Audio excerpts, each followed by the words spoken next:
So hi everyone, welcome back to another video, and in this particular video we will be looking after the perspectives in mental and behavioral disorders. So इस particular video में we will be seeing looking after majorly the unit 1 of your syllabus, that is schizophrenia spectrum disorder, and जिसमें हम देखेंगे clinical picture and the dynamics, and then we have the personality disorder that is called as the clinical picture only, and then we have is the schizophrenia, phrenia, and then we have is antisocial personality disorder and borderline personality disorder.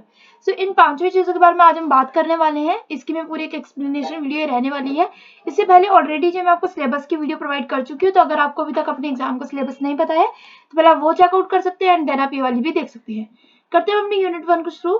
So unit 1 में first we will looking after is schizophrenia, and also कुछ बच्चे ऐसे होंगे जो इसका different pronunciation करेंगे, तो वो आपके ऊपर होगा. बस ये स्पेलिंग याद रखना अपने पेपर के लिए.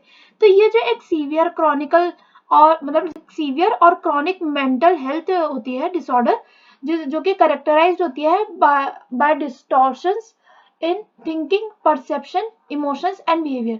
मतलब कि एक ऐसा सीवियर मेंटल हेल्थ डिसऑर्डर है जो कि आपको मेजरली क्या क्या होता है इसमें, कि आपकी क्या क्या चीजें मेजरली इफेक्ट होती है, क्या क्या चीजें मेजरली डिस्टॉर्ट होती है. दैट इज कि आपकी सोचने की शक्ति, आपका परसेप्शन खुद का, आपके इमोशंस और आपके बिहेवियर, वो सब ये जो है इससे इफेक्ट होता है. और ये इफेक्ट करता है approximately 1% of the global population, and ये टिपिकली मैनिफेस्ट होता है इन लेट एडोलेसेंस और early adulthood. Late adolescence generally वो एज होती है जो कि आपके 19 या 20 के बाद आती है, एंड अर्ली एडल्टहुड मतलब होता है कि आपको 21 टू 25 के बीच में जो एज होती है. तो ये सिम्टम्स के बारे में अगर हम बात करें तो पहला तो एक ये पॉजिटिव सिम्टम क्या रहता है. These are the added behaviour, and ये इंक्लूड करते हैं हेलुसिनेशंस, दैट इज की फॉल्स सेंसरी परसेप्शन. लाइक आपको कोई ऑडिटरी, विजुअली या फिर आपको ऑल्फैक्टरी के कुछ ऐसे नॉइजेस वगैरह सुनाई देती है. ऑडिटरी जो हेलुसिनेशंस होते हैं like hearing voices, and the most common like ये जो है सबसे ज्यादा कॉमन होता है कि आपको कोई ना कोई आवाज सुनाई देती रहती है. देन वी हैव डिल्यूजन्स, मतलब कि आपको एक फिक्स्ड फॉल्स बिलीफ होता है कि जो रेसिस्टेंट है कि रीजनिंग का और कॉन्ट्रेरी एविडेंस. लाइक आपका एक है पैरानॉइड डिल्यूजन्स और delusions of grandeur. Then we have is the disorganised thinking. आपके खुद की जो सोचने समझने की जो शक्ति होती है वो बहुत ज्यादा डिसऑर्गेनाइज्ड हो जाती है. स्पीच जो है वो इनकोहेरेंट होती है और डिसजॉइंटेड होते हैं, एंड ये कम्युनिकेशन को जो है और ज्यादा डिफिकल्ट कर देती है.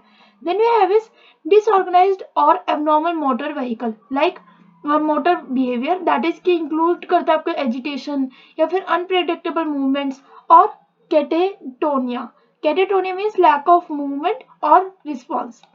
देन वी हैव इसका अगर हम देखें नेगेटिव सिम्टम, तो नेगेटिव सिम्टम इसका ये रहता है कि ये जो जनरली डेफिसिट्स होते हैं, like these are the deficits और reductions in certain capacities and functions. जैसे कि हो गया आपका एक होता है इफेक्टिव फ्लैटनिंग, ये कि आपका जो है रिड्यूस कर देता है इमोशनल एक्सप्रेशन को, जैसे कि फेशियल एक्सप्रेशन हो गए, वॉइस टोन हो गए, जेस्चर्स होते हैं, वो सब रिड्यूस कर देता है.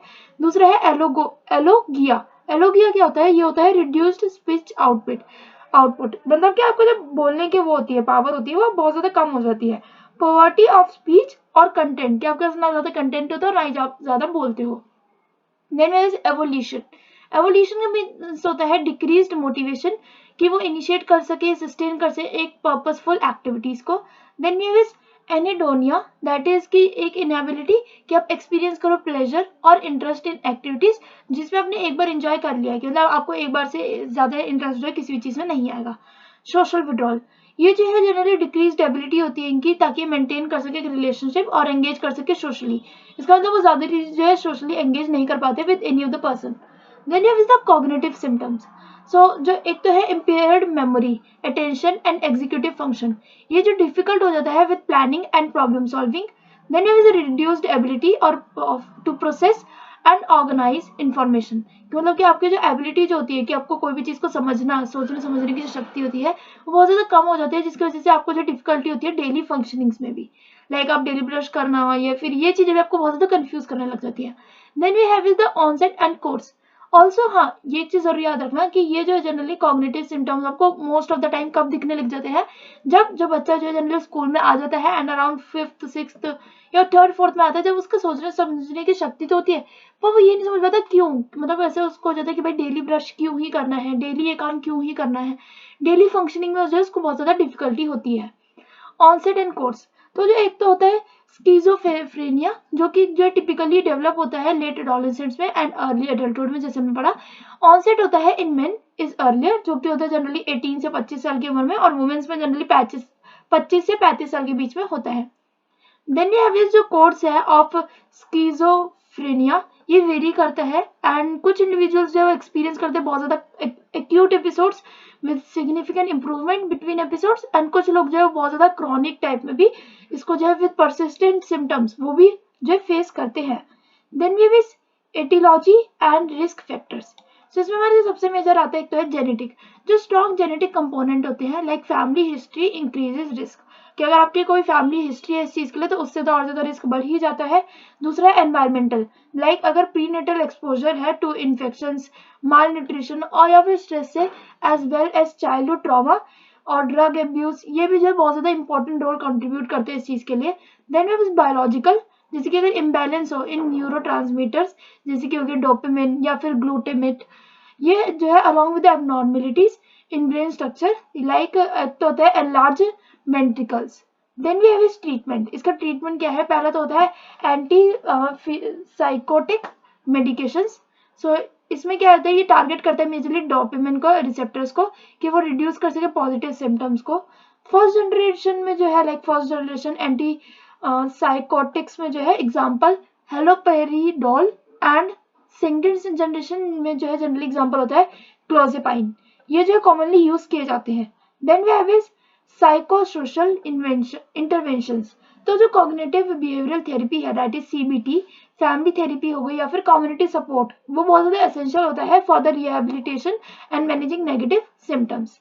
Then we have is personality disorders. So in the personality disorders we have is clinical picture. So because अब हम एक तो क्लिनिकल पिक्चर हमारे को देखना है कि क्लिनिकल पिक्चर कैसी रहती है पर्टिकुलर चीज़ की या पर्टिकुलर डिसऑर्डर की। So first we have is personality disorders में या so antisocial personality disorder, first हमारा होता है एपीटी। ये क्या होता है, ये इसका जो की फीचर्स है यही है कि कैरेक्टराइज्ड होता है एक disregard of others right, impulsivity, deceitfulness and the lack of remorse। Behavioural indicators के बारे में अगर बात करें तो ये जो है क्रॉनिक वायलेशन होता है of societal rules, reckless behaviours, irresponsibility in work और family duties and a history of legal problems. Then we have is aetiology. Aetiology में जो जनरली ऑफर लिंक्ड होता है ताकि मतलब किसी एक चाइल्डहुड ट्रॉमा से, निग्लेक्ट से या फिर अब्यूज हुआ उस बच्चे के साथ, as well as a genetic predisposition. Treatment इसका क्या होता है, एक तो मैनेजमेंट जो है इसकी बहुत ज़्यादा डिफिकल्ट होती है कि क्योंकि जो इंडिविजुअल्स है वो रिकॉग्नाइज नहीं कर पाते हैं उनके नीड को फॉर द ट्रीटमेंट। थेरेपी जो है वो मेजरली फोकस करती है on behaviour modification and managing the impulsivity. Then we have is borderline personality disorder. So इन की फीचर्स तो कैरेक्टराइज्ड होती है एक तो by the emotional instability, impulsive behaviour, intense interpersonal relationships and the fear of abandonment. Then we have is behavioural indicators. So इसमें जो एक तो एक्सट्रीम मूड स्विंग्स होते हैं, सेल्फ हार्म या फिर suicidal behaviours and unstable self image and difficulty in maintaining relationships. Then we have is aetiology, जिसमें होता है हमारा अर्ली चाइल्डहुड ट्रॉमा, एग्जाम्पल जैसे कि आपका जो अब्यूज हो गया या निग्लेक्ट हो गया, ये ऑफन जो बहुत ज़्यादा की फैक्टर्स होते हैं डेवलपमेंट होने में of a particular BPD that is borderline personality disorder. And then we have treatment. Treatment क्या रहता है, एक तो यही है कि डायलेक्टिकल बिहेवियरल थेरेपी के लिए जो है ये ऑफन क्या होता है इफेक्टिव एंड फोकस करते हैं इमोशनल रेगुलेशन में, डिस्ट्रेस टॉलरेंस में एंड माइंडफुलनेस में। With this we are ending this video here only. Next हम शुरू करेंगे अपनी यूनिट 2 के साथ and that will be next video only. So video informative और हेल्पफुल लगी तो वीडियो को लाइक कर देना। कंटेंट आपको पसंद आया तो कंटेंट के लिए भी एटलीस्ट लाइक कर सकते हैं, कमेंट्स में बता सकते हैं आपको कंटेंट कैसा लगा। बाकी stay safe and thanks for watching, bye bye.